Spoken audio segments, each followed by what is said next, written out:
CC. Yeah, you bet. These three chefs. I'll wait. Get my call.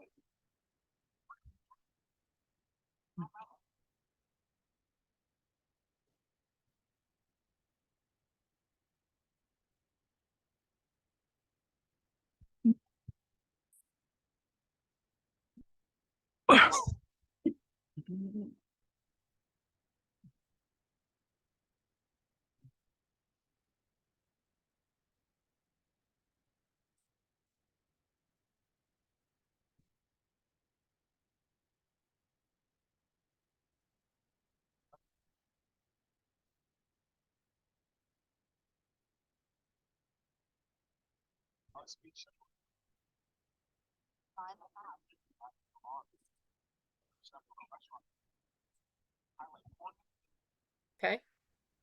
I'm going to share it to Facebook. Okay. If that's okay with you. That way Absolutely. we're live. Mhm. Go live.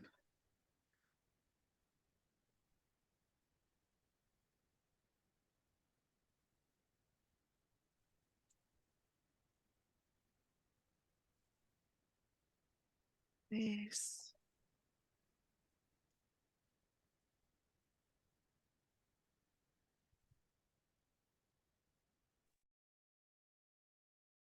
You have to Okay. say okay. Yep. Yep. Give it a minute. It's still sharing. It always takes a minute. We're live. Okay. Hi everyone. I'm so glad to see you tonight, especially considering that we just changed our clocks and lost an hour of sleep. So I am here today with Diane Bryan, and she is another woman who is passionate about helping us, that midlife woman who has all the responsibilities and all the pressures on us, live a better, happier life. So Awesome. Diane, Thank you, Amy, for inviting me on this live today and to really get connected on how women get to choose them first, especially as we were talking before we hit record about the midlife women. We're in that sandwich generation, as you were saying. I'm blessed and or not blessed to no longer be in that sandwich generation, but I lived it for a very long time. And you were exactly right when you said we get to put ourselves on our calendar. So what I found is that when I'm working with women and when they're having difficulty sleeping, a lot of times that's because their life is out of balance. They have so many responsibilities. They have so much taking up their time. They've said yes to everything except for themselves. When you are faced with that, how do you handle that? Well, I actually have a Post-it, believe it or not. I have on my little one. I have Post-its everywhere. My daughter calls me the Post-it queen. And it says, does this serve me? And it's a question I ask myself every time I am offered an opportunity, whether it's a social opportunity, whether it's a conversation like this, whether it's something my daughter wants to do, whether it's something my best friend wants to do, whether it's short term, it's long term. And does this serve me? I think you and I were talking, we are Gen Xers. We were raised by baby boomers primarily. My parents were even earlier, they were Depression era. And it was, if you put yourself first, you're selfish. So I've kind of reconfigured this. Does this serve me? From, it's not from a selfish perspective, because if I don't fill up my cup, I'm pouring from an empty cup, as they say. And, and even when you fill up your cup, you're still, that cup's going to get empty at some point. I'm a firm believer as you pour from the overflow. So you want to fill up your cup so much that what you're giving is the overflow. Because when you are pouring from that empty cup, you're giving people the rest of you, not the best of you. So number one, the first question I ask is, does this serve me to forward myself in my life? And does it take care of me? I'm a retired nurse. I used to work night shift all the time. And then it no longer served me. I'm a respiratory therapist who also was a sleep tech. I did my share of night shifts. Right. And it stopped serving me, and I went to day shift, and I've run sleep labs and taken care of people for a long time. When you talk about filling up your cup, what is your favorite activity that you do to fill up your cup? There's actually a couple of them. Right now, I am involved in it, which sounds a little counterintuitive, but my best friends and I are training for an endurance event in Sedona in May. And so we just came in from a 90-minute hike a little while ago. Yesterday, it was 5 hours, and it fills up my cup in multiple ways because I get to have best friend time. I'm outside in nature, which is huge for me. That's why I moved from Boston to San Diego. And 3, it's moving my body. When I move my body, my stress level goes down. When I don't, it goes all the way through the ceiling. So it's a huge benefit. So let's say that you're having stuff going on during the day. How do you de-stress when you can't get outside and go out for a hike or a run Right. or whatever? There's a couple things that I do personally, and one of them is I have a yellow lab dog. So having some cuddle time with Buddy, his name is Buddy, and he thinks he's a lap dog and he weighs about 50 pounds. So if I'm on the floor or even on the couch, he can't apparently hold up his own head. So he has to be in my lap. So that kind of energy of, there's something about having an animal, it kind of releases a lot of stress. He's my 4th dog, and one of my dogs, my black lab Shadow, we lost him a number of years ago, but I used to say he absorbed all my tears over the course of many, many years, because having almost like an energetic sponge. Yes. And he always made me feel better. And so does Buddy. So that helps me de-stress. I also like to read. And I read some things that have comedy in it, or I'll watch a comedy on television or talk to my daughter. And the goal is for me to laugh, because once I laugh, then all the tension goes away. You can't be laughing and mad at the same time in most cases, I think. Absolutely. I have a 33-pound pug. So Oh, he's like wow. mega pug. Right. And he's 100% pure pug, but his fat rolls have fat rolls. And when he's not snoring while I'm sleep coaching, which just makes me laugh. Right. He is a cuddle bug. So I am totally with the animals. Have you ever used like breath work or deep breathing to try to decrease your stress levels? Yes, I've had several times in my life had periods of insomnia, which is perfect as you're the sleep coach, right? And doing some breath work, doing yoga in the evening, particularly things like feet up the wall, because that kind of like decompresses everything, especially even during these long walks, because my body will still be going even if it's been a couple of hours. But breath work, meditation, and really just taking care of me, making sure I'm well hydrated is a big key to my stress reduction as well. Because I know if I'm not hydrated, I tend to be a little more reactionary. I love that. So if you could give one hint to our women, right? This is our people. Yeah. So if you could give one hint to them of one little thing that they could do today or tomorrow to make their life a little bit better, what would that be? I am a fan of gratitude lists. So I was raised that way, and take 2 minutes even before you go to bed and make a list of 5 things that you're grateful for that day. And it could be as simple as the glass of cold water, or as complex as my family, my money in the bank, or some amazing thing that happened that day. And it shifts your energy, so you're way better, easy to sleep. So one of the things that I'm always telling people is before they go to bed to write down 1 or 2 things that went well for them that day. Like it needs, because of the way our brain works, it needs to be really specific.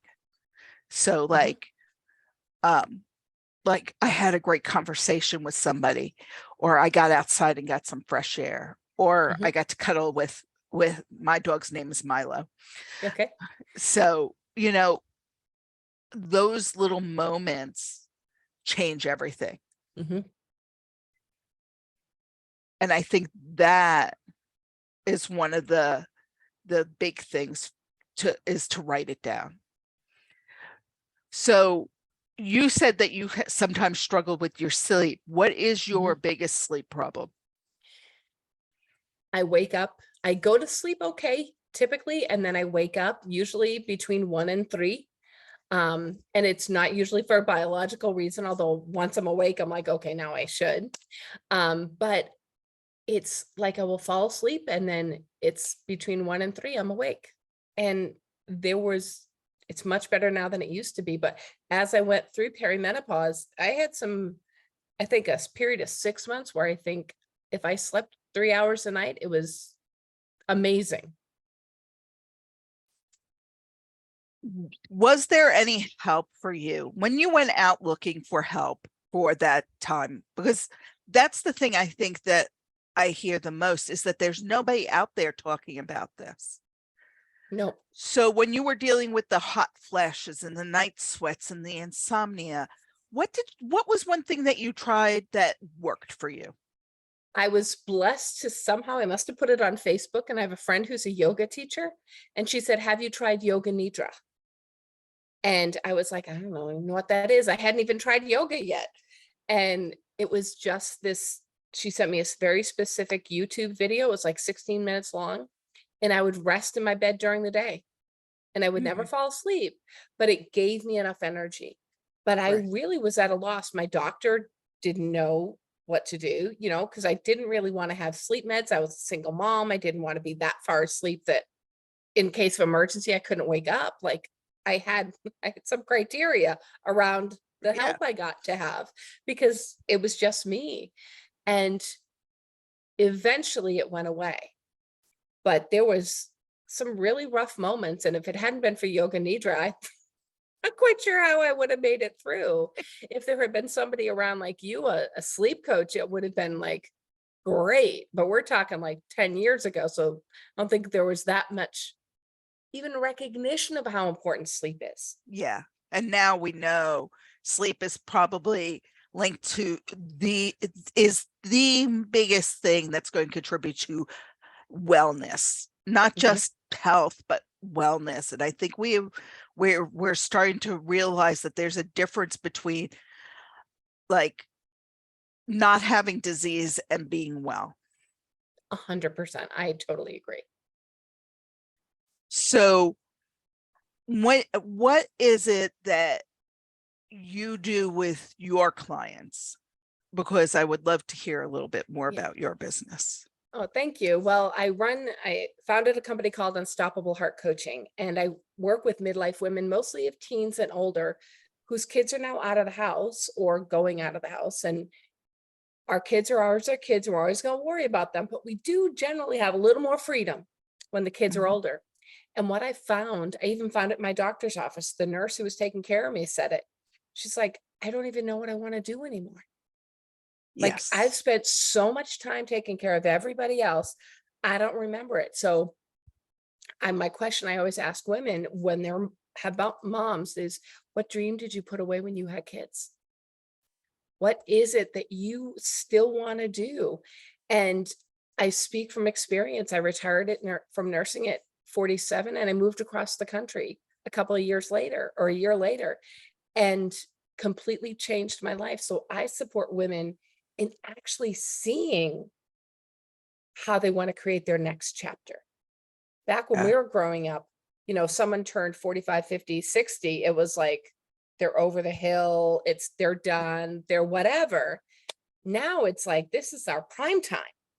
Yes. So you get them sleeping well and having the energy. And one of the things that I have them focus on is putting themselves first and really looking at it from a place of when I take care of myself and when my cup is filled, actually everything else in my life is elevated. So we really drill down because I end up with a lot of supporters, healthcare providers like yourself and former nurses or current nurses who are like, I don't know how. I'm like, great, I'll show you. because I've been there. And I know the results of when you don't take care of yourself Mhm. and where it can go. So if you want to learn from my lessons, great. If you don't, you're going to end up having some of the same disease that I ran into until I learned how to put myself first. See, and I hear that all the time. When I'm working with people, I ask them, well, how do you recharge? And they're like, I don't know. I'm like, so what hobbies do you have? And they're like, watch TV. And so I explained to them that watching TV is not a hobby. Watching TV is disconnecting. hmm And then you have to think, well, what is your hobby? And what is the things that you want to do? And what are your dreams? And what can we do this part of our lives now that we don't have, well, we still have tons of responsibility, but it's different. hmm Now we can pick and choose a little bit more. Now we're not running around like in circles. Right. So if somebody wanted to get in touch with you to work with you, how would they do that? They can reach out to me. I have a website, dianambyron.com, and one of a free gift I have is called the Permission to Dream worksheet. And they get an audio and it's written out as well, whichever way, because very often women aren't going to sit there and fill something out, but they'll listen to it and start thinking about it. And that's the biggest thing everybody that's listening gets to do. They get to give themselves permission to dream. And that starts the process of how they can start living an extraordinary next chapter. That is amazing. So for anybody who's listened to this, I hope you enjoyed our little interview.